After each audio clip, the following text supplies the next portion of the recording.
बीड सरपंच संतोष देशमुख हत्या प्रकरणातील कोणत्याच आरोपीला सोडणार नाही अशी प्रतिक्रिया मुख्यमंत्री देवेंद्र फडणवीसांनी दिली आहे। तपास यंत्रणा योग्य पद्धतीने चौकशी करत असून यंत्रणांना रोज माहिती देणं शक्य नसल्याचं फडणवीस म्हणाले। तर उज्ज्वल निकमांच्या नियुक्तीवरही त्यांनी भाष्य केलंय।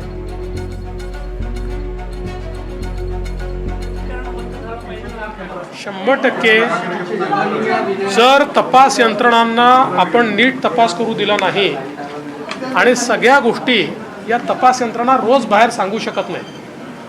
तपासामध्ये अनेक गोष्टी गोपनीय ठेवूनच त्याचा तपास केला जातो।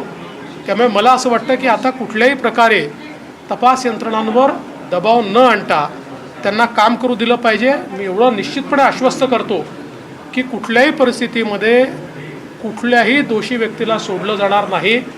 तपास यंत्रणा योग्य प्रकारे काम। मला असं वाटतं की देशामध्ये अनेक वकील आहेत जे वेगवेगळ्या पक्षांमध्ये आहेत किंवा वेगवेगळ्या पक्षांमधून निवडणुका लढलेले आहेत, त्याचं राजकारण होत नाही।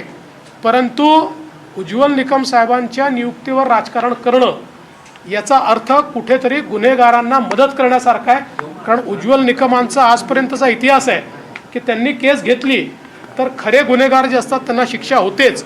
आता कोणाला त्यांना वाचवायचं असेल तर ते उज्ज्वल निकमांचा विरोध करतील। साहेब